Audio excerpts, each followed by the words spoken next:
प्यारे बच्चों, ये भी एक डाउट का क्वेश्चन है जो एक बच्चे ने पूछा था। तो चलो आओ देखते हैं सवाल क्या कह रहा है। तो हम सवाल पढ़ते हैं डियर स्टूडेंट सबसे पहले तो let's see. A ball is thrown from the top of a tower in vertically upward direction. ठीक है, टावर के ऊपर से बॉल फेंका गया ऊपर की ओर। ठीक है, आगे वो कहता है कि velocity at a point h metre below the point of projection is twice the velocity at a point h metre above the point of projection। तो पॉइंट ऑफ प्रोजेक्शन से h मीटर नीचे जो वेलोसिटी है वो twice है point of projection के h metre ऊपर वाली वेलोसिटी से। Find the maximum height reached by the ball above the top of the tower. Tower से कितना मैक्सिमम हाइट तक वो बॉल जाएगा, है ना। तो ये हमें फाइंड आउट करना है। ऑप्शंस जो हमको दिए हैं, 4 ऑप्शंस दिए हैं, चारों ऑप्शंस एच के टर्म्स में दिए हुए हैं। ठीक है, तो पहले तो मैं आपको यह दिखा दूं, यहाँ पे एक डायग्राम मैंने बनाया हुआ है। एक टावर है, टावर से हमने जो है वो यू इनिशियल वेलोसिटी से मान लो हमने इस बॉल को थ्रो किया ऊपर की ओर और ये बॉल ऊपर गया। और आप देख सकते हैं डिस्टेंस की ये जो हाइट है, this height is representing our h max. ये हमारा क्या है, ये हमारा डियर स्टूडेंट्स एच मैक्स है। तो वो मैं इस तरह से बना देता हूँ, ये हमारा है एच मैक्स। ठीक है, अच्छा पॉइंट ऑफ प्रोजेक्शन कौन सा पॉइंट है, ये हमारा पॉइंट ऑफ प्रोजेक्शन है। इसको मैं बोल देता हूँ point A. Point A is the point of projection. Point of projection से कितने हाइट ऊपर जाना है, हमें एच हाइट ऊपर जाना है। तो सपोज डियर स्टूडेंट्स ये एच हाइट ऊपर हम गए और एच हाइट नीचे भी एक हम बना देते हैं। पॉइंट ऑफ प्रोजेक्शन से एच हाइट नीचे और पॉइंट ऑफ प्रोजेक्शन से एच हाइट ऊपर। तो ये हमारा पॉइंट ऑफ प्रोजेक्शन का लेवल है। So this is our the height of point of projection. और डियर स्टूडेंट्स यहाँ पर अगर हम ध्यान से देखें तो हमारा जो हाइट है यहाँ पे, तो ये जो हाइट है ये भी h है और ये जो हाइट है ये भी h है। ठीक है, तो प्यारे बच्चों ये जो हाइट है ये भी h है और ये जो हाइट है ये भी h। ठीक है, तो ये पॉइंट ऑफ प्रोजेक्शन से h हाइट ऊपर और पॉइंट ऑफ प्रोजेक्शन से h हाइट नीचे की बात हो रही है। ठीक है, तो पॉइंट ऑफ प्रोजेक्शन से h हाइट ऊपर की अगर हम बात करेंगे तो मान लो यहाँ पर जो वेलोसिटी उसने हासिल की है वो है v। ठीक है, तो उस पॉइंट पर वेलोसिटी v हो गई है और पॉइंट ऑफ प्रोजेक्शन से h हाइट नीचे यानी यहाँ पर जो वेलोसिटी है इस वाले पॉइंट पे वो क्या हो गई है डियर स्टूडेंट्स, वो हो गई है 2v। ये मैं क्यों बोल रहा हूँ, क्योंकि आप ये वाली लाइन पढ़िए क्वेश्चन में, velocity at a point at h metre below the point of projection is twice of the velocity at a point h metre above the point of projection. इसी बात के आधार पे मैंने क्या बोला कि अगर यहाँ पे वेलोसिटी v है तो यहाँ वेलोसिटी क्या हो जा रही है, 2v हो जा रही है। ठीक है, तो इसी बात को ध्यान में रखते हुए मैं कुछ पॉइंट्स का नाम भी दे देता हूँ। जैसे कि इस वाले पॉइंट को मैं बोल देता हूँ b। ठीक है, इसको मैं बोल देता हूँ c और इसको मैं बोल देता हूँ d। इस पॉइंट को मैं बोल देता हूँ पॉइंट d। ठीक है, अब a से b के लिए for a to b, a से b के लिए मैं क्या लगा रहा हूँ डियर स्टूडेंट्स, मैं लगा रहा हूँ v² equal to u² plus 2as लगा रहा हूँ। ठीक है, तो मैं क्या लिख पाऊँगा, मैं लिख पाऊँगा पहले तो मैं इक्वेशन लिख लेता हूँ v² equal to u² plus 2as। ठीक है, v² तो v² है और u² भी u² है प्लस 2 इंटू माइनस जी इंटू एस क्या है प्लस h, क्योंकि ऊपर की तरफ डिस्प्लेसमेंट हो रहा है, a से b की बात कर रहे हैं हम, इसीलिए प्लस h। और स्मॉल g तो हमेशा ही नेगेटिव होता है, ये मैं आपको ऑलरेडी बता चुका हूँ। तो यहाँ से हम क्या बोल सकते हैं, हम बोल सकते हैं v² is nothing but u² minus 2gh। ठीक है, so let this be equation number 1। ठीक है, अब इसके अलावा हम और क्या कर सकते हैं, इसके अलावा डियर स्टूडेंट्स अगर हम बात करें देखो डियर स्टूडेंट्स, अगर हम यहाँ पे ध्यान से देखें तो ये पार्टिकल जो है ये ऊपर गया और ऊपर घूम के वापस यहाँ आया। तो सेम लेवल पे आने के बाद उसकी वेलोसिटी वापस उतनी ही हो जाएगी जितनी पहले थी, ठीक है। तो मान लो मैं इस पॉइंट को बोल देता हूँ पॉइंट ई बोल देता हूँ, तो पॉइंट ई पर जो उसकी वेलोसिटी है वो वापस से क्या हो जाएगी, यू हो जाएगी, ठीक है। क्योंकि इस हाइट पे पहुँचने के बाद वो वापस उतनी ही वेलोसिटी हासिल कर लेगा, सिर्फ ऑपोजिट दिशा, डायरेक्शन ऑपोजिट रहेगी लेकिन मैग्नीट्यूड वही रहेगा। तो अगर मैं ई से डी की बात करूँ, फ्रॉम ई टू डी, ई से डी में क्या होगा डियर स्टूडेंट्स, अगर मैं फिर से लगाऊँ v square equal to u square plus 2as apply करूँ, तो वी स्क्वायर क्या होगा, वी स्क्वायर जो होगा वो 2v का स्क्वायर होगा is equal to u square तो यू स्क्वायर ही रहेगा।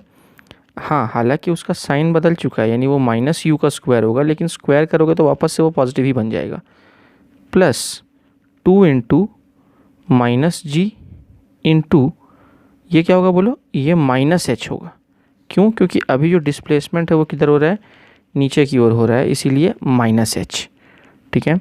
तो इन सब को अगर मैं थोड़ा सा सिंप्लीफाई करूँ तो ये हो जाएगा 4v square is equal to u square plus 2gh।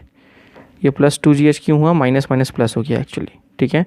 तो ये आपको दिख रहा है कि इक्वेशन, तो इसको हम बोल देते हैं इक्वेशन नंबर 2, ठीक है। ना पुटिंग 1 इन 2, अभी 1 में देखो, इक्वेशन नंबर 1 में हमारे पास किसकी वैल्यू है, वी स्क्वायर की वैल्यू है, यू स्क्वायर माइनस 2gh ये वाली वैल्यू है। इस वैल्यू को उठा के हम कहाँ पुट कर सकते हैं, यहाँ पे पुट कर सकते हैं वी स्क्वायर की जगह पर। तो मैं बोल रहा हूँ पुटिंग 1 इन 2, ठीक है। तो मैं बोल रहा हूँ पुटिंग 1 इन 2, आओ देखते हैं हमें क्या मिलेगा। तो हमें मिलेगा 4 टाइम्स, पहले मैं इक्वेशन लिख देता हूँ, 4v square is equal to u square plus 2gh, यही हमारा इक्वेशन है। ये देखिए आप, इक्वेशन नंबर 2 मैंने वहाँ लिखा है 4v square equal to u square plus 2gh, और यहीं पे मैं वी स्क्वायर की वैल्यू सब्स्टिट्यूट कर रहा हूँ, यू स्क्वायर माइनस 2gh है, तो मैं लिख रहा हूँ 4 और ये मैं लिख रहा हूँ यू स्क्वायर माइनस 2gh। ये कौन सी वैल्यू है, ये वी स्क्वायर की वैल्यू यहाँ पे मैंने सब्स्टिट्यूट किया है, ठीक है। Is equal to u square plus 2gh, ठीक है, ये लिख दिया मैंने। और अब क्या होगा, ये 4 अंदर जाके दोनों से मल्टीप्लाई होगा, तो ये हो जाएगा 4u स्क्वायर माइनस 8gh, ठीक, is equal to u square plus 2gh, ये ऐसा हो जाएगा। और फिर इसको रीअरेंज करेंगे तो हो जाएगा 3u square is equal to 10gh हो जाएगा डियर स्टूडेंट्स, ठीक। और यहाँ से बेसिकली अगर हम u स्क्वायर की बात करें तो वो हो जाएगा 10gh अपॉन 3, ये हो जाएगा हमारा u स्क्वायर, ठीक है। अब ये u स्क्वायर क्यों निकाला है मैंने, क्योंकि अब इसको हम आगे यूज़ कर सकते हैं। मकसद हमें अपना याद रखना है, निकालना क्या है अल्टीमेटली हमें निकालना क्या है। अगर आप ध्यान से देखें क्वेश्चन के अंदर में, तो हमें निकालना है find the maximum height reached by the ball above the top of the tower, यानी हमें ये एच मैक्स निकालना है, ठीक है। और हमें पता है कि एच मैक्स का फॉर्मूला क्या होता है, हमें पता है कि एच मैक्स होता है यू स्क्वायर अपॉन 2g होता है, ठीक है। एच मैक्स का ये फॉर्मूला होता है। तो यहाँ पे यू स्क्वायर ऑलरेडी हमें मिल चुका है, कहाँ से, इक्वेशन नंबर 3 से हमें यू स्क्वायर मिल चुका है। ये वैल्यू हम डायरेक्टली यहाँ पे सब्स्टिट्यूट कर सकते हैं, तो ये क्या हो जाएगा, लेट्स सी। तो जब हम यू स्क्वायर सब्स्टिट्यूट करेंगे तो वो बन जाएगा 10gh अपॉन 3, तो ये लिख दो 10gh अपॉन 3, और नीचे क्या है, नीचे 2g है, इसको सिंप्लीफाई करते हैं तो ये हो जाएगा 10gh upon 3 into 1 upon 2g, इस तरह से हो जाएगा। अब यहाँ पे देखो ये g और g कैंसिल आउट हो जाएगा, और ये हो जाएगा ये 2 5 ज़ा 10 हो जाएगा, और देयरफॉर ये हो जाएगा 5/3h, यही हो गया हमारा एच मैक्स, और यही हमारा है फाइनल आंसर। आप देख लें ऑप्शंस में, ये रहा 5/3h, ऑप्शन सी जो है वो हमारा करेक्ट जवाब है। तो उम्मीद है कि ये आपको सोल्यूशन समझ में आ गया होगा, है ना। मैं चाहूँगा डियर स्टूडेंट्स कि आप पॉज करके ये कॉपी डाउन कर लें, ये आप क्वेश्चन कॉपी डाउन कर लेंगे और इसका सोल्यूशन भी कॉपी डाउन कर लेंगे, ठीक है। बहुत अच्छी बात है, ये आप कॉपी कर लें डियर स्टूडेंट्स, और उसके बाद फिर आप पॉज करके ये भी कॉपी डाउन कर लेंगे, ठीक है। तो उम्मीद है आपने कॉपी कर लिया होगा। आओ चलते हैं हम अपने अगले सवाल की ओर। ये सवाल आप पॉज करके रीड कर सकते हैं डियर स्टूडेंट्स। तो आप देखते हैं सवाल क्या कह रहा है, particle is dropped vertically from rest से पार्टिकल को ड्रॉप किया है। तो ये देखिए, इसीलिए मैंने यहाँ पे क्या किया है, इनिशियल वेलोसिटी 0 ले ली है। From a height the time taken by it to fall through successive distances of 1 metre each will then be. यानी कि बेसिकली वो क्या पूछ रहा है मैं आपको बताता हूँ कि भाई ये जो पहला 1 मीटर ये नीचे गिरा ना, तो पहले 1 मीटर नीचे गिरने में इसको जो टाइम लगा वो सपोज़ t1 था, और फिर दूसरा 1 मीटर नीचे गिरने में जो इसको टाइम लगा वो सपोज़ t2 था। तो यहाँ उसने निकालने क्या बोला है, उसने पूछा है the ratio of t1 is to t2। इसको आप ऐसा लिखो, है ना, यानी तो आप इसको ऐसा लिखो t1 इज़ टू t2, है ना, और फिर अगला 1 मीटर और गिरेगा तो फिर उसके लिए क्या लगेगा टाइम, t3 टाइम लगेगा, फिर अगला 1 मीटर t4 टाइम लगेगा। तो बेसिकली उसने t1 is to t3 is to t4 and dot dot यही रेशियो उसने हमसे बेसिकली पूछा है, और ये 4 ऑप्शंस हमको दिए हैं। ठीक है, तो हम t1 इज़ टू t2 निकालते हैं, यानी पहले 2 का रेशियो, मतलब इसका रेशियो या इसका रेशियो बोल दो तुम, है ना। तो पहले 2 रेशियो निकाल लें हम अगर, तो हम बाकी रेशियो भी ऑटोमेटिकली जज कर लेंगे कि वो क्या होंगे। ठीक है, तो डियर स्टूडेंट्स यहाँ पर अगर हम ध्यान से देखें तो t1 हम क्या बोल सकते हैं, फ्री फॉल हो रहा है, वहाँ पे इनिशियल वेलोसिटी 0 है, और हम अगर ध्यान से देखें तो वहाँ पे हाइट कितनी है, हाइट हमारी जो है ना वो 1 मीटर है। ठीक है, तो फ्रॉम ए टू बी की बात कर रहा हूँ मैं, फ्रॉम ए टू बी, तो मैं लिख रहा हूँ फ्रॉम ए टू बी। अगर हम ए से बी तक की बात करेंगे तो यहाँ पर मैं क्या लिख सकता हूँ, t1 is equal to root under 2h by G रख रहा हूँ मैं। तो हाइट यहाँ पे कितनी है डियर स्टूडेंट्स, हाइट यहाँ पे 1 मीटर है अपॉन जी। ठीक है, तो ये मेरा हो गया t1। ठीक, या मैं एक काम करता हूँ, इसको एक स्टेप और लिखता हूँ, t1 is equal to root under 2 upon G, ये मेरा हो गया t1। ये ए से बी की बात करी है मैंने, और ये कौन सा फॉर्मूला यूज़ किया है, फ्री फॉल का formula distance root under 2h by G. ठीक है, ये आपको मालूम है। अच्छा, अब मुझे निकालना है t2, पर t2 मैं डायरेक्टली नहीं निकाल रहा हूँ, मैं क्या निकाल रहा हूँ, मैं ए से सी तक के लिए फॉर्मूला लगा रहा हूँ। मैं ए से सी के लिए क्यों फॉर्मूला लगा रहा हूँ, ताकि मैं u इक्वल टू 0 ही यहाँ भी यूज़ कर सकूँ, इसीलिए मैं ए से सी तक की बात कर रहा हूँ। मैं बी से सी तक की बात करूँगा तो मैं u0 यूज़ नहीं कर पाऊँगा, इसीलिए मैं ए से सी तक की बात कर रहा हूँ। अच्छा, ए से सी तक टोटल टाइम कितना होगा, तो मैं आपको लिख के दिखाता हूँ डिस्टेंस। तो जब मैं बोलूँगा from A to C, from A to C की जब मैं बात करूँगा, तो फ्रॉम ए टू सी मैं बोलूँगा total time is equal to again root 2h by G. लेकिन इस बार h क्या है वो मैं आपको बताता हूँ। इस बार हमारा h जो है वो है 2 मीटर अपॉन जी। क्यों बोल रहा हूँ मैं ऐसा, बोलो, क्योंकि टाइम कितना है t1 प्लस t2, तो t1 प्लस t2 टाइम के लिए जो डिस्प्लेसमेंट है वो डिस्प्लेसमेंट कितने का है, 2 मीटर का है ना भाई। ये t1 प्लस t2 टाइम में कितना नीचे गिरा, 2 मीटर से नीचे गिरा, तो इसलिए मैंने यहाँ पे 2 मीटर लिखा है। ठीक है, और ये फार्मूला हम क्यों यूज़ कर पा रहे हैं, क्योंकि ए से सी के लिए भी u0 है, और जब u0 होता है तो हम टाइम के लिए फार्मूला क्या यूज़ करते हैं, root 2h by ji use करते हैं। समझ आ रही है डिस्टेंस आपको बात, हाँ जी। तो अब मैं यहाँ क्या लिखूँगा, मैं लिखूँगा t1 plus t2 is nothing but root under 4 upon G, ऐसा लिख लो। ठीक है, और या नहीं तो इसको मैं इस तरह से लिखता हूँ डिस्टेंस, मैं इसको लिख रहा हूँ t2 is nothing but root under 4 upon g minus t1, इसको हम ऐसा भी लिख सकते हैं। ठीक है, अब देखो बेसिकली हमें निकालना क्या था, याद करो, हमें t1 अपॉन t2 का रेशियो निकालना है। ठीक है, तो t1 अपॉन t2 कर देते हैं हम यहाँ से। तो जब हम करेंगे t1 अपॉन t2 तो ये क्या हो जाएगा, मैं आपको दिखाता हूँ। मैं कर रहा हूँ t1 अपॉन t2, तो t1 अपॉन t2 में t1 की जगह पर क्या रखेंगे, वहाँ रखेंगे रूट 2 अपॉन जी। कहाँ से, बाय यूजिंग इक्वेशन नंबर 1। ठीक है, तो इसकी वैल्यू मैंने इतनी पुट कर दी।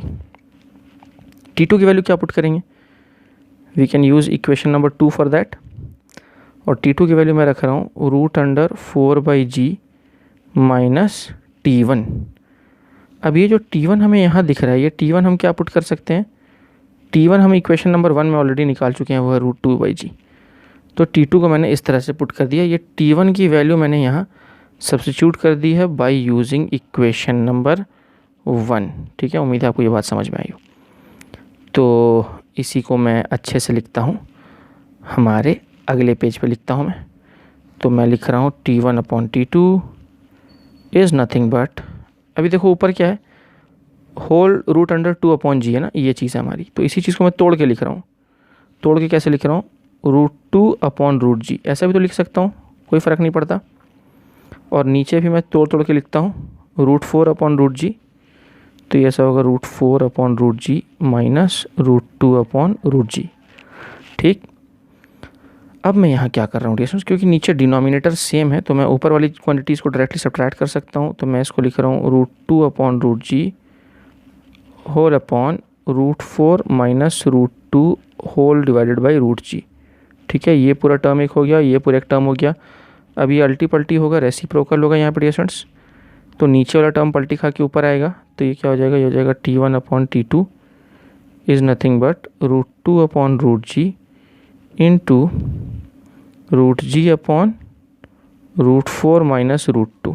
ठीक है, तो ये √g क्या हो जाएगा, कैंसिल आउट हो जाएगा, और ये बचेगा T1/T2 is nothing but √2/√4 minus √2। ठीक है, इसको ऐसा लिख लो, यानी तो इसको लिखने का एक मेथड और है, इसको हम ऐसा भी लिख सकते हैं, √4 को 2 लिख लो, 2 माइनस √2 ऐसा लिख लो। ठीक है, अब हम क्या कर रहे हैं, dividing numerator and denominator by √2, मतलब ऊपर भी मैं √2 से डिवाइड कर देता हूँ। ठीक, और नीचे भी मैं √2 से दोनों टर्म्स को डिवाइड कर देता हूँ। इससे क्या फ़ायदा होगा मैं आपको बताता हूँ। इससे ऊपर में क्या बचेगा, ऊपर बचेगा 1, और नीचे क्या बचेगा, नीचे बचेगा √2 माइनस 1। ठीक है, ये आ गया T1/T2 है ना। अब इसको ऐसा लिखो, या ऊपर जो 1 है, इस 1 को मैं ऐसा भी तो लिख सकता हूँ, √1/√2 माइनस 1। अभी देखिए T1/T2 का रेशियो हमारा निकल के आ गया सामने। क्या रेशियो आया, ये देखिए, ये रेशियो आया हमारा। ठीक, कौन सा ऑप्शन मैच हो रहा है आओ देखते हैं। तो हमारा भाई ये ऑप्शन मैच हो रहा है। ये कौन सा ऑप्शन है बाय द वे, ये ऑप्शन सी है। यानी देखिए आप √1 डिवाइडेड बाई √2 माइनस √1, वही है ना। ये देखिए यहाँ पे, ये देखिए आप √1/√2 माइनस, इसको √1 भी लिख सकते हैं, एक ही बात है। तो ये रेशियो निकल के आ गया है ना। तो यानी कि कौन सा ऑप्शन सही ऑप्शन है, ये सी ऑप्शन हमारा सही जवाब है। तो मुझे उम्मीद है कि ये पूरा का पूरा प्रोसेस आपको समझ में आएगा, किस तरह से इसको सॉल्व किया है। मैं चाहूँगा डियर स्टूडेंट्स कि आप पॉज करके ना पहले तो ये कॉपी कर लें। ठीक है, एक बार ये कॉपी हो जाए तो फिर आप पॉज करके ये कॉपी डाउन कर लें, और फिर ये भी कॉपी डाउन हो जाए तो पॉज करके ये कॉपी डाउन कर लें। कॉपी कर लेंगे डियर स्टूडेंट्स इसको। ठीक है, तो उम्मीद है आपने ये कॉपी कर लिया होगा। बाय चांस कोई स्टेप आपको नहीं समझ में आई है तो आप मुझसे ज़रूर पूछें डियर स्टूडेंट्स, डाउट्स में ज़रूर पूछें आप मुझसे। ठीक है, डाउट्स आप लोग बहुत कम पूछ रहे हैं, मैं चाहूँगा कि आप डाउट्स पूछें। चलो आगे बढ़ते हैं। तो इसी को हम नोट के रूप में याद रख सकते हैं, नोट के रूप में इसको याद रखना है डियर स्टूडेंट्स। ये नोट बोल के आप लिख लीजिए, यहाँ पे मैं लिख देता हूँ नोट। नोट क्या है, पढ़ लीजिए आप, वही चीज़ है, वही क्वेश्चन ही नोट बन गया हमारा। कि particle is dropped vertically from rest, मतलब जब भी पार्टिकल को रेस्ट से ड्रॉप किया जाएगा किसी भी हाइट से, तो टाइम टेकन का जो रेशियो है by it to fall through successive distances of 1 metre each, 1 metre के डिस्टेंसेस को नीचे 1 मीटर, फिर 1 मीटर, फिर 1 मीटर, हर 1 मीटर डिस्टेंस नीचे फॉल करने में जो टाइम का रेशियो है, तो ये T1, ये T2, ये T3 जो टाइम के रेशियोज़ हैं, वो रेशियो हमेशा जो है ना difference in the square root of the integers के रूप में वो रेशियो आएगा। यानी ये देखिए, ये हो गया, फिर ये हो गया, फिर ये हो गया, ये देखिए ये 1 से बढ़ गया और ये भी 1 से बढ़ गया, फिर आप देखें ये 1 से बढ़ गया और ये भी 1 से बढ़ गया। तो ऐसे जितने भी इंटीजर्स हैं सारे आते जाएंगे, उनके इंटीजर्स के स्क्वायर रूट के डिफरेंस के रेशियो में है वो टाइम। ठीक है, वही इसने बताने की कोशिश की, ये टाइम का रेशियो। ठीक है, और वो वाला रेशियो आपको याद होगा डियर स्टूडेंट्स, एक मैंने आपको जो बताया था कि अगर हम किसी ऑब्जेक्ट को रेस्ट से रिलीज़ करते हैं तो इक्वल टाइम इंटरवल्स में, मतलब कि मान लो ये 5 सेकंड का टाइम इंटरवल है, फिर ये अगले 5 सेकंड का टाइम इंटरवल है। ठीक है, तो इक्वल टाइम इंटरवल में अगर यहाँ जो डिस्प्लेसमेंट है ये सपोज़ S1 है और ये जो डिस्प्लेसमेंट है ये सपोज़ S2 है एंड सो ऑन, तो यहाँ पे S1 is to S2 is to S3 is to dot dot जो रेशियो आएगा वो आएगा 1:3:5:7:9 एंड सो ऑन। यानी कि अगर मैं बोलूँ S1 इज़ टू S2 तो हो जाएगा 1:3, ठीक है। या हम यहाँ से बोल सकते हैं S2 is equal to 3S1। ये मैंने आपको बताया हुआ स्टूडेंट्स। ये मैंने आपको कैसे बताया, ये मैंने आपको इस तरह से 1D मोशन जब हम पढ़ रहे थे ग्राउंड के ऊपर, तो मैंने आपको बताया था कि अगर किसी ऑब्जेक्ट की इनिशियल वेलोसिटी 0 होती है, वो रेस्ट से शुरू होता है कोई ऑब्जेक्ट, और वो कांस्टेंट एक्सेलरेशन से अगर मूव कर रहा हो तो फिर इक्वल टाइम इंटरवल्स में, मतलब कि ये मान लो 2-2 सेकंड का इंटरवल ले लो, ये 2 सेकंड है, पहला 2 सेकंड, फिर ये अगला 2 सेकंड, फिर ये उसके अगला 2 सेकंड। तो अगर ये वाला डिस्प्लेसमेंट S1 है, ये डिस्प्लेसमेंट S2 है, ये डिस्प्लेसमेंट S3 है, तो इनका रेशियो क्या होगा, इनका रेशियो कुछ इस तरह से होगा। ये मैंने आपको प्रूफ करके दिया था 1D मोशन में। उसी चीज़ को हम फ्रीली फॉलिंग बॉडी के लिए भी अप्लाई कर सकते हैं। क्यों? क्योंकि यहाँ भी जो एक्सेलरेशन है वो नीचे की तरफ स्मॉल g है जो कि कांस्टेंट है। कांस्टेंट एक्सेलरेशन हो और इनिशियल वेलोसिटी अगर 0 हो तो उस केस में इक्वल टाइम इंटरवल्स के अंदर में जो डिस्प्लेसमेंट हो रहे हैं उन डिस्प्लेसमेंट्स का रेशियो जो है वो ऑड मल्टीपल्स के रूप में, और इंटीग्रल मल्टीपल्स के रूप में आता है, ठीक है। इसका जो स्टैंडर्ड रिजल्ट भी आप नोट बोल के लिख सकते हैं। तो ये हमारा हो गया नोट नंबर 1, इसको आप नोट नंबर 1 बोल सकते हैं, और ये हमारा हो गया नोट नंबर 2। तो इसको नोट नंबर 2 बोल के आप कॉपी कर सकते हैं। ये हालांकि आपको पहले ही 1D मोशन में मैं यहाँ पे आपको बता चुका हूँ, लेकिन फिर भी अगर आप दोबारा से नोट बोल के लिखना चाहें तो लिख सकते हैं। इसी कॉन्सेप्ट को हम यहाँ फ्रीली फॉलिंग बॉडी के लिए भी अप्लाई कर सकते हैं, ठीक है। तो उम्मीद है ये बात आपको समझ में आ गई होगी। तो चलो आगे बढ़ते हैं अपने अगले सवाल की ओर। पॉज करके आप सवाल पढ़ सकते हैं, सवाल ट्राई कर सकते हैं आपसे सॉल्व हो रहा है या नहीं हो रहा। तो आओ चलो इसको सॉल्व करते हैं स्टूडेंट्स। पढ़ते हैं सवाल क्या बोल रहा है। Stone is thrown vertically upwards, ठीक है। तो एक ग्राउंड हम बना लेते हैं, ये रहा हमारा ग्राउंड, और इस ग्राउंड से एक स्टोन को ऊपर थ्रो किया गया, वर्टिकली अपवर्ड्स थ्रो किया गया, ठीक है। और इसकी इनिशियल वेलोसिटी हमें नहीं पता, कहीं पे क्वेश्चन में दिया है। उसने बोला है कि when stone is at a height half of its maximum height its speed is 10 metre per second, ठीक है। तो चलो मैं यहाँ पे तो इनिशियल वेलोसिटी नहीं दिया तो मैं यू बोल देता हूँ उसको, ठीक है। और कहीं तो इसकी मैक्सिमम हाइट होगी, तो सपोज़ ये इसकी मैक्सिमम हाइट है, ठीक है। तो जहाँ हाइट मैक्सिमम होती है वहाँ पे वेलोसिटी क्या हो जाती है, 0 हो जाती है, ठीक है। बहुत अच्छी बात है। और यहाँ पे मैं इस तरह से दिखा देता हूँ। तो ये पूरी की पूरी हाइट जो है ना ये मैक्सिमम हाइट है। तो ये हमारा हो गया डियर स्टूडेंट्स एच मैक्स। तो एच मैक्स को मैं सिंपली एच लिख देता हूँ। और half the maximum height, half the maximum height मान लो यहाँ पे हो रही है, तो इस हाइट को मैं बोल देता हूँ h/2। Half the maximum height पे उसकी वेलोसिटी हमको दी हुई है, यानी इस पॉइंट पे उसकी जो वेलोसिटी है वो वेलोसिटी हमें दी हुई है 10 मीटर पर सेकंड। ये वाली वेलोसिटी 10 मीटर पर सेकंड हमको दी हुई है। कहाँ दी हुई है, ये रहा 10 मीटर पर सेकंड। तो उसने बोला है कि then the maximum height attained by the stone is g10 लेने के लिए बोला है, यानी ये h की वैल्यू हमको फाइंड आउट करनी है। बहुत अच्छी बात है। तो सबसे पहले हम क्या करते हैं, इसका कुछ नाम दे देते हैं यहाँ पे। तो पॉइंट ऑफ प्रोजेक्शन को मैं A बोल रहा हूँ, इस वाले पॉइंट को मैं B बोल देता हूँ, वो जो टॉप मोस्ट पॉइंट है उसको मैं C बोल देता हूँ, ठीक है। तो पहले तो मैं बोल रहा हूँ from A to B, from A to B। A से B में मैं क्या लगा रहा हूँ, मैं लगा रहा हूँ v² = u² + 2s, क्योंकि टाइम का तो यहाँ पता नहीं है, तो इसलिए मैं अप्लाई कर देता हूँ v² = u² + 2s। v² हमें पता है, v² यानी 10 का स्क्वायर, u² पता नहीं है वैसे ही छोड़ दो, प्लस 2 × a जो है वो -g है, तो यानी -10। और डिस्प्लेसमेंट ऊपर की ओर हो रहा है क्योंकि हम A से B उसको भेज रहे हैं, तो A से B के लिए डिस्प्लेसमेंट पॉजिटिव है, इसलिए +h/2 लिख रहा हूँ मैं उसको, ठीक है। बहुत अच्छी बात है। थोड़ा सा सॉल्व करते हैं इसको। तो ये देखो ये 2 और ये 2 कैंसिल आउट हो जाएगा, और ये हो जाएगा 100 = u² - 10h, ये ऐसा हो जाएगा, ठीक है। तो इसको फ़िलहाल मैं ऐसे ही छोड़ देता हूँ। अच्छा, निकालना क्या है हमें, एच मैक्स निकालना है, और एच मैक्स का फॉर्मूला ऑलरेडी हमें पता है। एच मैक्स का क्या फार्मूला होता है डियर स्टूडेंट्स? तो जो एच मैक्स है उसका फार्मूला होता है you square upon 2g। H max का फार्मूला मैं बता चुका हूँ आपको, यू स्क्वायर अपॉन 2g। यानी कि जो हमारा एच मैक्स को ही एच बोला है हमने, सिंबल एच दिया है, वो हो जाएगा यू स्क्वायर अपॉन 2g। तो अगर मैं यू स्क्वायर की वैल्यू यहाँ से निकाल के यहाँ पुट कर दूँ तो हमें एच मिल सकता है, इज़न्ट इट? तो उसकी हम कोशिश करेंगे। पहले मैं इसको क्या करता हूँ, इसको मैं लिख देता हूँ you square is nothing but 100 plus 10h। ये मैंने यू स्क्वायर लिख दिया। इसी को इक्वेशन नंबर 1 बोल रहा हूँ और इसको इक्वेशन नंबर 2 बोल रहा हूँ, और मैं बोल रहा हूँ पुटिंग 1 in 2। तो मैं बोल रहा हूँ डियर स्टूडेंट्स पुटिंग 1 in 2। तो मेरा h जो है वो यू स्क्वायर अपॉन 2g होगा। यू स्क्वायर क्या है?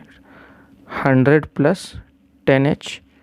तो यहाँ मैं लिख रहा हूँ 100 प्लस 10h अपॉन 2g यानी 2 into 10।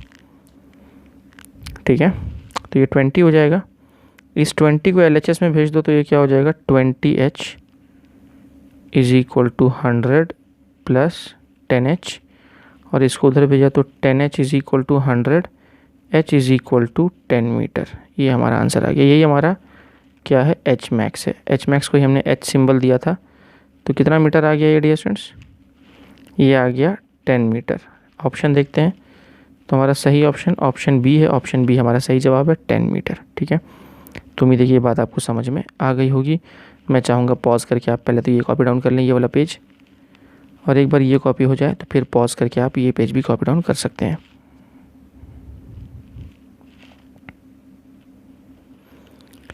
प्यारे बच्चों, अब हम एक बहुत ही क्रिटिकल टॉपिक पढ़ रहे हैं और वो है time of ascent and descent when air resistance is neglected. अब हमने जो है एयर रेजिस्टेंस को जब नेग्लेक्ट कर दिया था, तब हमने टाइम ऑफ एसेंट क्या डिराइव किया था? टाइम ऑफ एसेंट हमने डिराइव किया था u अपॉन जी, और टाइम ऑफ डिसेंट भी हमने डिराइव किया था u अपॉन जी। और यहीं से हमने टाइम ऑफ फ्लाइट कैलकुलेट किया था, जो कि आ गया था TA प्लस TD, जो कि हो गया था 2 टाइम्स u अपॉन जी। ठीक है, तो आप देखें डियर स्टूडेंट्स, यहाँ पे क्या हो रहा था कि ग्राउंड था, और ग्राउंड से हम u इनिशियल वेलोसिटी से किसी ऑब्जेक्ट को थ्रो कर रहे थे, वो ऊपर जा रहा था और फिर ऊपर जाके वापस नीचे आ रहा था। ठीक है, तो अगर इसको हमने पॉइंट A बोला था, इसको पॉइंट B बोला था, तो A से B जाने का टाइम है, यही हमारा टाइम ऑफ एसेंट है, और B से C वापस आने का जो टाइम है, यही टाइम ऑफ डिसेंट है। तो ये हमारा टाइम ऑफ एसेंट था और ये हमारा टाइम ऑफ डिसेंट था, जो कि हमने इन फार्मूला के थ्रू देखा था, हमने इनको डिराइव भी किया था। ठीक है, time of ascent and time of descent. ये तब की बात है when air resistance is neglected. लेकिन क्या हो अगर एयर रेजिस्टेंस को नेग्लेक्ट ना किया जाए, अगर एयर रेजिस्टेंस भी इंक्लूड किया जाए, अकाउंट में लिया जाए, तब हमारा टाइम ऑफ एसेंट और टाइम ऑफ डिसेंट क्या होगा, वही हम यहाँ पे थोड़ा देखने वाले हैं। तो डियर स्टूडेंट्स, आप ध्यान से देखें, हेडिंग पढ़ें पहले आप। Time of ascent and descent when air resistance is also taken into consideration. मतलब अब हम एयर रेजिस्टेंस भी कंसिडरेशन में ले रहे हैं, तब हमारा टाइम ऑफ एसेंट और टाइम ऑफ डिसेंट क्या होगा, ये हमें देखना है। ठीक है, तो प्यारे बच्चों, यहाँ पर पहले तो हमें समझना होगा कि एयर रेजिस्टेंस जो है, ये जो एयर रेजिस्टेंस शब्द हमें नज़र आ रहा है, ये कैसे और किधर एक्ट करता है। देखो, एयर रेजिस्टेंस एक टाइप का रेजिस्टेंस फोर्स है, रेजिस्टिव फोर्स बोलते हैं इसको, जो कि हमेशा बॉडी के मोशन के ऑपोजिट डायरेक्शन में एक्ट करता है। इसका एग्जांपल मैंने आपको अपने प्रीवियस लेक्चर्स में दिया था कि अगर मान लीजिए आप बाइक चला रहे हैं, बाइक से अगर हम आगे जा रहे हैं तो एयर का रेजिस्टेंस पीछे फील होता है। आप देखें डियर स्टूडेंट्स, जितना फास्ट आप बाइक चलाएंगे, एयर का रेजिस्टेंस उतना पीछे आपको फील होगा, है ना। तो मोशन के ऑपोजिट एक्ट कर रहा है वो। आप आगे मूव करेंगे तो एयर का रेजिस्टेंस पीछे फोर्स लगाएगा, और आप अगर पीछे मूव करेंगे तो एयर रेजिस्टेंस आगे लगेगा। यानी हमेशा जो एयर रेजिस्टेंस होता है वो मोशन के ऑपोजिट डायरेक्शन में एक्ट करता है। आप डियर स्टूडेंट्स चाहें तो एक और एक्सपेरिमेंट कर सकते हैं। आप चाहें तो एक कागज़ का टुकड़ा ले लें बड़ा सा, और उसको बिल्कुल फास्ट ना आगे पीछे ऐसा मूव करें, है ना, पंखे की तरह से आगे पीछे आप उसको मूव करें डियर स्टूडेंट्स, वेव करें उसको आगे पीछे पेपर के टुकड़े को। तो जब आप पेपर के टुकड़े को आगे मूव करेंगे तो हवा उस पर पीछे फोर्स लगाएगी, और जब आप उस पेपर के टुकड़े को पीछे मूव करेंगे तो हवा उस पर आगे फोर्स लगाएगी, और वो शेक करेगा, टू एंड फ्रो ऐसा वो शेक करेगा, लेफ़्ट राइट शेक करेगा वो। तो पता ये चला कि जो एयर रेजिस्टेंस होता है वो हमेशा बॉडी के मोशन के ऑपोजिट डायरेक्शन में एक्ट करता है। ठीक है, तो अब चलो हम एसेंट की बात करते हैं, यानी कि अगर मान लो कोई बॉडी है जिसको हमने ग्राउंड से ऊपर की ओर थ्रो किया, ठीक है। तो अभी हम बात कर रहे हैं एसेंट की। एसेंट एसेंट एसेंट की बात कर रहे हैं डियर स्टूडेंट्स। तो मान लो कोई तो बॉडी है और ये ग्राउंड है, ग्राउंड से हमने बॉडी को ऊपर की ओर थ्रो किया, ठीक है, with some initial velocity u, ठीक है। तो ये बॉडी ऊपर जाने लगेगी। रास्ते में किसी भी पॉइंट पे अगर तुम देख लो, मान लो बॉडी अभी फ़िलहाल यहाँ पर है, तो इस बॉडी के ऊपर कौन से फोर्सेस लग रहे हैं वो हम देखने की कोशिश करते हैं। तो एक तो ग्रेविटेशनल फोर्स है नीचे की ओर, जिसको मैं Fg बोल देता हूँ, ग्रेविटेशनल फोर्स। और क्योंकि बॉडी ऊपर मूव कर रही है, यानी कि बॉडी की वेलोसिटी किधर है, बॉडी की वेलोसिटी ना ऊपर की ओर है। ये हमारी बॉडी है, इसकी वेलोसिटी ऊपर की ओर है, ग्रेविटेशनल फोर्स नीचे लग रहा है। क्या वहाँ पे और एक फोर्स होगा? यस, वहाँ पे एक फोर्स और होगा, और वो कौन सा फोर्स होगा? Resistive force, air resistance. तो वो रेजिस्टिव फोर्स भी नीचे ही लगेगा, और वो रेजिस्टिव फोर्स को मैं क्या बोल रहा हूँ? इसको मैं बोल रहा हूँ FR, resistive force, FR, air resistance, ठीक है। तो अब डियर स्टूडेंट्स, दोनों फोर्सेस नीचे लग रहे हैं यहाँ पे। रेजिस्टिव फोर्स नीचे क्यों लग रहा है? क्योंकि रेजिस्टिव फोर्स हमेशा मोशन के ऑपोजिट डायरेक्शन में एक्ट करता है। तो बॉडी ऊपर मूव कर रही है, इसलिए रेजिस्टिव फोर्स नीचे लग रहा है, ठीक है। तो इसका मतलब अब इस बॉडी के पास दो एक्सेलरेशन आएंगे। बॉडी के पास एक एक्सेलरेशन जो आएगा नीचे की ओर, वो आएगा ग्रेविटी के वजह से, ग्रेविटेशनल फोर्स के वजह से, स्मॉल g, और दूसरा जो उसका एक्सेलरेशन आएगा वो रेजिस्टिव फोर्स की वजह से आएगा। यानी इस फोर्स के वजह से ये एक्सेलरेशन, और इस फोर्स की वजह से ये एक्सेलरेशन। हमें पता है कि फोर्स और एक्सेलरेशन एक ही परिवार के सदस्य हैं। जिधर फोर्स होता है उधर ही एक्सेलरेशन भी होता है, ठीक है। तो फोर्स एडअप हो रहे हैं तो एक्सेलरेशन भी एडअप हो जाएंगे, और अल्टीमेटली जो है वो नेट एक्सेलरेशन जो है बॉडी का वो नीचे की तरफ होगा, और वो होगा G+a। नॉर्मल सर्कमस्टांसेस में, यानी पिछले केस में हमने देखा कि जब हमने एयर रेजिस्टेंस को नेगलेक्ट किया था, जब एयर रेजिस्टेंस को हम नेगलेक्ट करेंगे डियर स्टूडेंट्स, तो वहाँ पर क्या होता है? वहाँ पर ये A गायब हो जाता है। क्यों? क्योंकि ये A किसके वजह से आया है? A इस रेजिस्टिव फोर्स की वजह से आया है, वो गायब हो जाएगा। तो जब हम एयर रेजिस्टेंस को नेगलेक्ट कर देते हैं तो हमारा नेट एक्सेलरेशन क्या होता है? सिर्फ और सिर्फ g होता है। फ्री फॉल ना, बॉडी को ऊपर थ्रो किया तो भी स्मॉल g, एक्सेलरेशन नीचे होता है। बॉडी को नीचे थ्रो करो, ऊपर थ्रो करो, हर केस में हम एक्सेलरेशन क्या लेते हैं? स्मॉल g लेते हैं ना, नीचे की ओर। क्यों? क्योंकि हम सारे केसेस में एयर रेजिस्टेंस को नेगलेक्ट करते हैं, इसीलिए हम ये A वाला टर्म गायब कर देते हैं वहाँ से, ठीक है। लेकिन यहाँ तो एयर रेजिस्टेंस ले रहे हैं, इसीलिए ये A वाला टर्म यहाँ नेगलेक्ट नहीं होगा, उसको भी शामिल करना पड़ेगा, ठीक है। तो अब कहीं ना कहीं टॉप मोस्ट पॉइंट वो बॉडी पहुँचेगी टॉप मोस्ट पॉइंट पे अपने। तो चलो मैं यहाँ पे दिखा देता हूँ। तो मान लो बॉडी ऊपर जाने लगी, और ऊपर जाते जाते जाते जाते जाते जाते यहाँ पे उसका टॉप मोस्ट पॉइंट आ गया, यहाँ पे उसकी वेलोसिटी क्या हो गई? 0 हो गई, ठीक है। तो जो टोटल टाइम ऑफ एसेंट है, एसेंट मतलब यहाँ से यहाँ तक का जो टाइम है, टाइम ऑफ एसेंट, वो टाइम ऑफ एसेंट इस बार क्या हो जाएगा? पिछले केस में टाइम ऑफ एसेंट क्या था जब एयर रेजिस्टेंस को नेगलेक्ट किया था? वो था U/g। तो इस बार क्या होगा? इस बार टाइम ऑफ एसेंट होगा U/G+a, क्योंकि अभी नेट एक्सेलरेशन क्या हो गया है? G+a हो गया डियर स्टूडेंट्स, आप देख सकते हैं नेट एक्सेलरेशन G+a हो गया, इसलिए ये G+a पूरा का पूरा हमें यहाँ पुटअप करना पड़ेगा। पिछले केस में नेट एक्सेलरेशन सिर्फ g लिया था, इसीलिए यहाँ पर सिर्फ और सिर्फ g पुट किया था, ठीक है। पर यहाँ पर पूरा G+a पुट करना पड़ेगा, ठीक है। तो ये तो हमारा हो गया टाइम ऑफ एसेंट। ओके, अब हम किसकी बात करेंगे? अब हम बात करेंगे डियर स्टूडेंट्स Hmax की। Hmax आप समझ रहे हैं कौन सी हाइट? यहाँ से यहाँ तक वाली हाइट, ये Hmax है। तो Hmax क्या होगा डियर स्टूडेंट्स? Hmax का जनरल फॉर्मूला हमें पता है। देखो पिछले केस में, इस वाले केस में Hmax कौन सी हाइट थी? इस वाले केस में ये ग्राउंड है, ठीक है। What was Hmax? This was Hmax, ये A से B तक की हाइट, ये हमारी Hmax थी ना, Hmax। और Hmax का फॉर्मूला भी हम जानते हैं। Hmax का क्या फॉर्मूला होता है? वो होता है U²/2g, पढ़ते आए हम, यही फार्मूला Hmax का। पर ये तब यूज़ होता है जब एयर रेजिस्टेंस को नेगलेक्ट कर दिया जाए। लेकिन जब एयर रेजिस्टेंस भी शामिल हो तो उस केस में हम एच मैक्स को क्या बोल देते हैं, उसको हम बोल देते हैं यू स्क्वायर अपॉन 2 और जी के जगह पर जी प्लस ए रखना पड़ेगा हमें, ठीक है। तो ये हमारा हो गया एच मैक्स, ठीक है। आप देखिए यहाँ पे जो आपको जी नज़र आ रहा है, इसी जी की जगह पर जी प्लस ए रख दिया है। समझ आ गई बात किस तरह से मॉडिफाई हुआ, टाइम ऑफ एसेंट भी मॉडिफाई हो गया और एच मैक्स भी मॉडिफाई हो गया। सिर्फ हमने जी के साथ ए को जोड़ा, जी के साथ ए को जोड़ा है, ठीक है, बहुत अच्छी बात है। अब डियर स्टूडेंट्स यहाँ पर हम क्या कर सकते हैं, अब जब हम बात करेंगे डिसेंट की जब हम बात करेंगे डियर स्टूडेंट्स, तो डिसेंट में आओ देखते हैं क्या होगा। तो मैं यहाँ पे ग्राउंड बना लेता हूँ, ये हमारा ग्राउंड, ठीक। डिसेंट हो रहा है यानी कि पहले पार्टिकल जो है ना ए से बी गया था, तो मान लो ये जो पॉइंट था ये पॉइंट ए था और पार्टिकल ए से कहाँ गया, बी गया।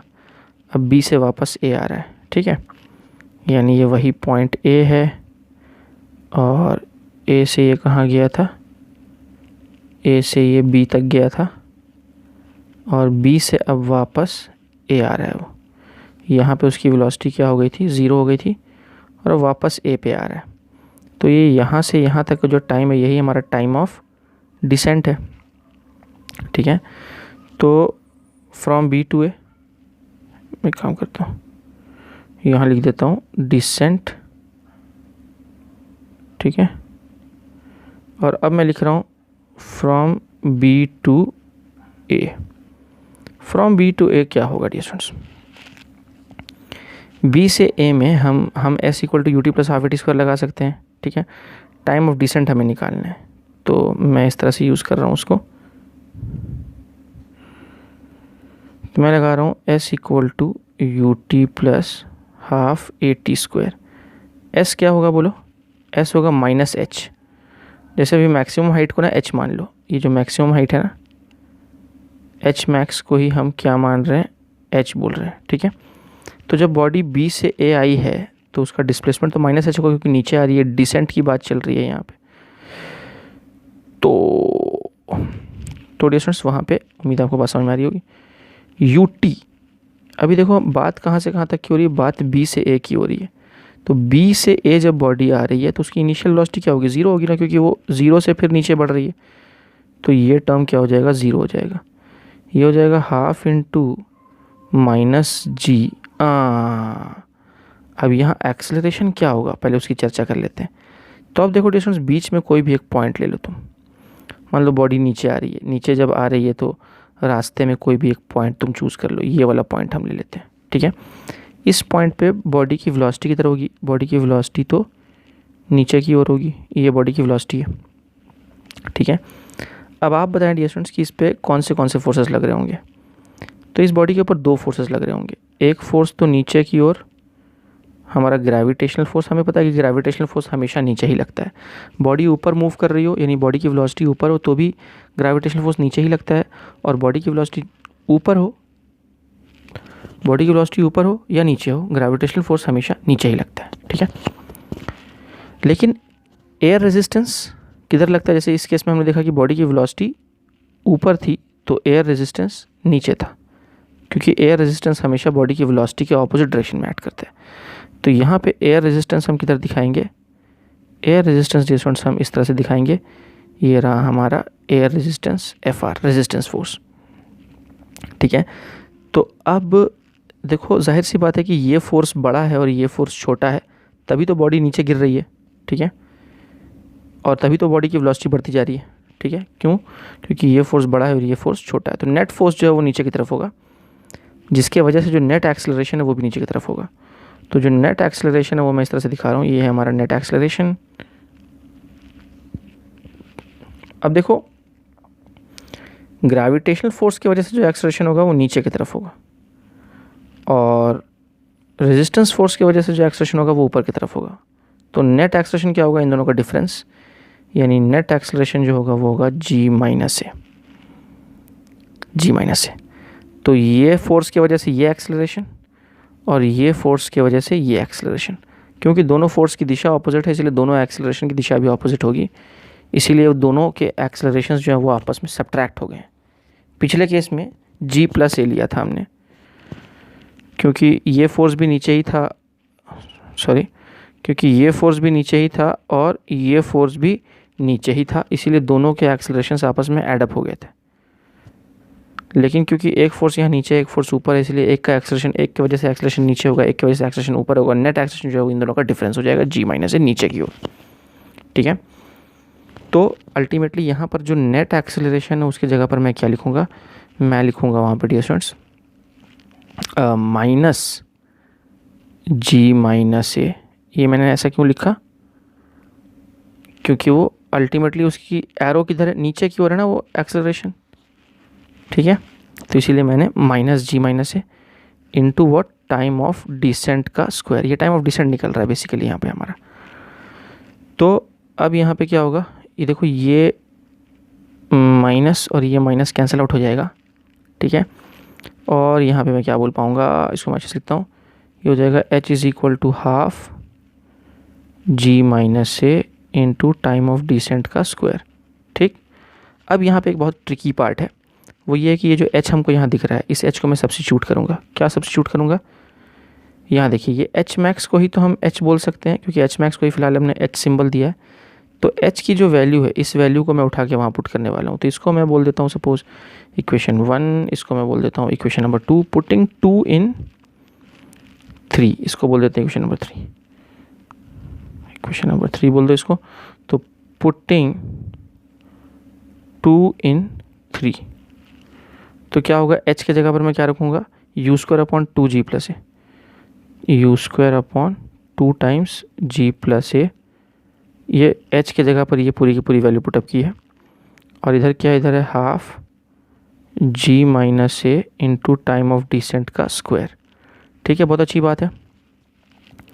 अब इसको ज़रा हम रीअरेंज करते हैं। रीअरेंज कैसे करेंगे, देखो ये 2 और 2 पहले तो कैंसिल आउट कर दो पहली फुर्सत में, और ये जो g माइनस है ये पूरा का पूरा टर्म दिख रहा है, इस पूरे टर्म को हम इधर ले जाके नीचे ले जाके मल्टीप्लाई कर सकते हैं। ठीक है, तो अल्टीमेटली हमारा टाइम ऑफ डिसेंट क्या आएगा वो मैं आपको लिख के बताता हूँ।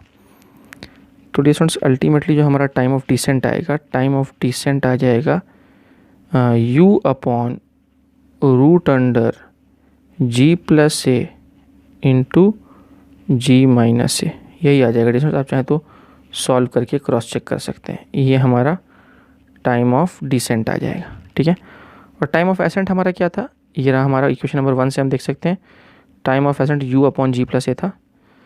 तो जो हमारा टाइम ऑफ एसेंट है वो है u अपॉन g प्लस ए। ठीक है, ऐसा लिख देता हूँ मैं। अब देखो इसको ऐसा लिखो u upon g plus A, या इसको ऐसा भी लिख सकते हैं u upon root under g plus A into G plus A. ये मैं क्यों लिख रहा हूँ बताता हूँ आपको। देखो इन दोनों को मल्टीप्लाई करोगे तो ये g प्लस ए का होल स्क्वायर हो जाएगा, और इस होल स्क्वायर का अंडर रूट करोगे तो अल्टीमेटली हमें g प्लस ए ही मिल जाएगा। ठीक है, ये एक्चुअली g प्लस ए होल का पावर 1 है ना, ये चीज़ है।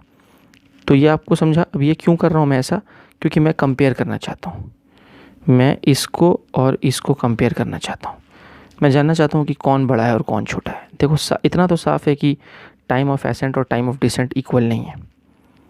हुआ करते थे किसी ज़माने में इक्वल, कब, जब एयर रेजिस्टेंस को नेग्लेक्ट किया गया था, तब टाइम ऑफ एसेंट और टाइम ऑफ डिसेंट इक्वल हुआ करते थे।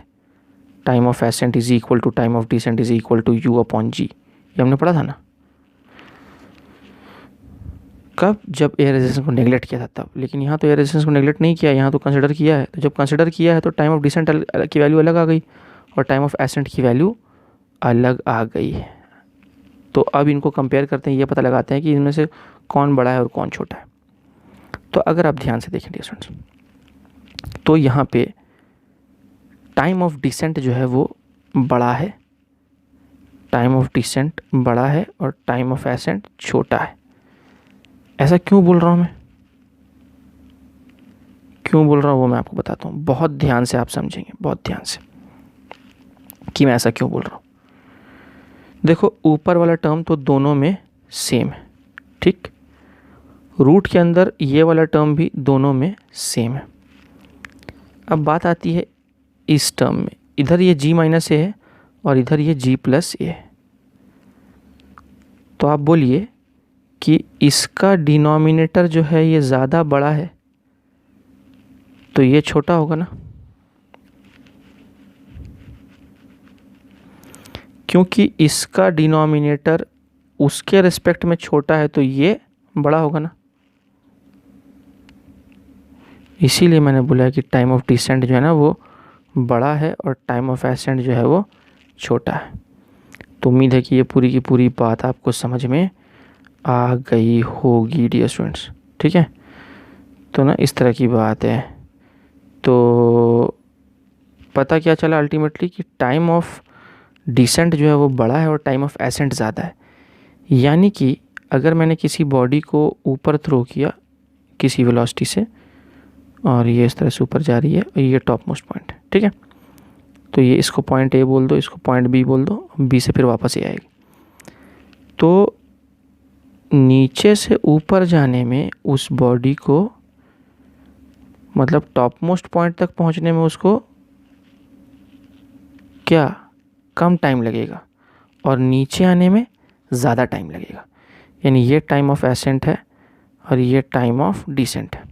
तो अब देखिए टाइम ऑफ एसेंट छोटा है, यानी टॉप मोस्ट पॉइंट तक ये बहुत जल्दी पहुंच जाएगी बॉडी, लेकिन टॉप मोस्ट पॉइंट से नीचे आने में बहुत टाइम लगाएगी। टॉप मोस्ट पॉइंट तक जल्दी पहुंच जाएगी लेकिन टॉप मोस्ट पॉइंट से नीचे आने में टाइम लगाएगी।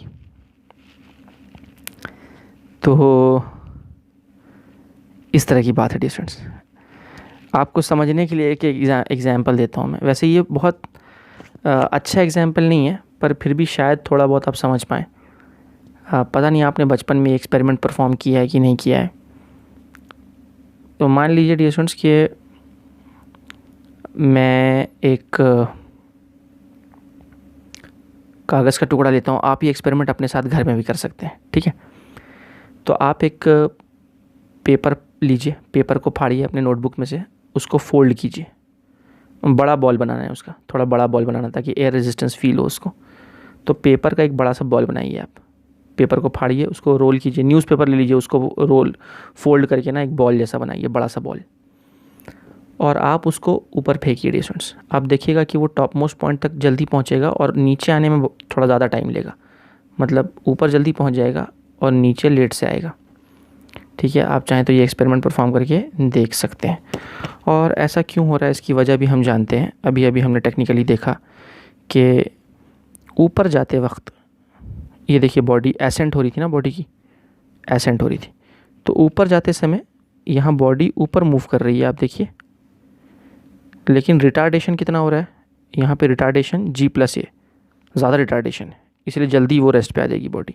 इन टाइम ऑफ एसेंट छोटा हो जाएगा, टाइम ऑफ एसेंट स्मॉल हो जाएगा, हैवी रिटार्डेशन, ठीक।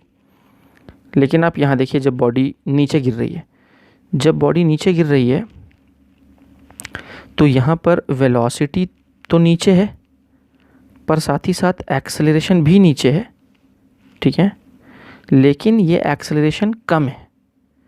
अगर रेजिस्टेंस नहीं होता, एयर रेजिस्टेंस नहीं होता तो ये सिर्फ जी होता। ये सिर्फ क्या होता, ये सिर्फ जी होता अगर एयर रेजिस्टेंस नहीं होता तो। जैसे मान लो मैं कुछ वैल्यू असाइन कर देता हूँ, ये मान लो 10 होता। कब, अगर एयर रेजिस्टेंस नहीं होता तो। लेकिन क्योंकि यहाँ एयर रेजिस्टेंस भी आ गया है तो उसके वजह से अब ये जो नेट वैल्यू है एक्सेलरेशन की, ये क्या हो जाएगी, ये मान लो कि ये हो गई g माइनस ए, जी माइनस ए, यानी कुछ वैल्यूज असाइन करते तो मान लो 10 माइनस 4, तो ये क्या हो गया 6। तो पहले जो एक्सेलरेशन 10 मीटर पर सेकंड स्क्वायर नीचे की ओर था, वही एक्सेलरेशन अब 6 मीटर पर सेकंड स्क्वायर नीचे की ओर है।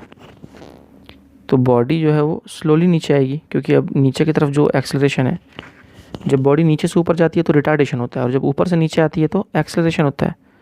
तो एक्सेलरेशन तो यहाँ कम हो रहा है एज़ कम्पेयर टू अर्लियर, तो इसीलिए ये स्लोली नीचे पहुँचेगी, ठीक है। तो अब कुछ समझ में आए या ना आए इस बात को आप रट्टा लगा लीजिए। यहाँ 2-3 इंपॉर्टेंट फार्मूला हैं, तो वो फार्मूला कौन से मैं आपको बता देता हूँ। टाइम ऑफ डिसेंट का फार्मूला, टाइम ऑफ एसेंट का फार्मूला और ये रिज़ल्ट, इसको आपको याद रखना है, ठीक है। तो उम्मीद है कि ये पूरी बात आपको समझ में आ गई होगी। उसी आधार पे ये सवाल है ये सवाल जो है आप पॉज करके पढ़ें और आप खुद ही मुझे इसका आंसर बताएं। क्या है? Ball is thrown vertically upwards from the ground if T1 and T2 are the respective time taken in going up and coming down. तो T1 जो है वो गोइंग अप है, ठीक है, T1 जो है वो गोइंग अप है, यानी T1 जो है वो टाइम ऑफ एसेंट है और T2 जो है वो टाइम ऑफ डिसेंट है। तो air resistance is not ignored. तो बताइए कि T1 और T2 का रिलेशनशिप क्या होगा, ठीक है। तो अभी हमने पढ़ा कि टाइम ऑफ एसेंट जो है वो छोटा होता है टाइम ऑफ डिसेंट से, यानी T1 जो है वो छोटा होगा T2 से, यानी ऑप्शन सी जो है ये सही जवाब है। देखा डियर स्टूडेंट्स किस तरह से अगर आपको ये रिजल्ट याद होगा तो आप डायरेक्टली जो है आंसर बता सकते हैं। पॉज करके आप ये कॉपी डाउन कर लेंगे डियर स्टूडेंट्स। अच्छा, ये आपने कॉपी किया था? नहीं किया था ना? अरे अरे अरे, 1 मिनट। तो पहले डियर स्टूडेंट्स आप पॉज करके ये कॉपी करेंगे, ठीक है, उसके बाद आप पॉज करके ये कॉपी करेंगे, उसके बाद आप पॉज करके ये कॉपी करेंगे, और उसके बाद आप पॉज करके ये कॉपी करेंगे, और उसके बाद आप पॉज करके ये कॉपी करेंगे डियर स्टूडेंट्स, ठीक है। और अब इसी खुशी में एक प्रॉब्लम मैं आपको और देता हूँ। ये प्रॉब्लम मैं आपको होमवर्क के रूप में दे रहा हूँ। मैं चाहूँगा कि आप ये प्रॉब्लम पढ़ें और सोचें कि आप इसको कैसे सॉल्व कर सकते हैं। ये बिल्कुल अभी अभी जो हमने कॉन्सेप्ट सीखा है ना उसी के ऊपर है ये। तो आप पॉज कर लें, पॉज करके ये प्रॉब्लम कॉपी डाउन कर लें और ख़ुद से ट्राई करें। यहाँ 4 ऑप्शंस दिए हैं, देखिए आपके कौन सा ऑप्शन मैच कर रहा है, और मैं इसका सोल्यूशन आपको बताता हूँ अगले लेक्चर में। आप खुद से ट्राई करेंगे। आप चाहें तो ग्रुप के अंदर पोस्ट कर सकते हैं आपके आंसर्स, ठीक है। इसका सोल्यूशन आपको मिलेगा अगली वीडियो में। All right dear students.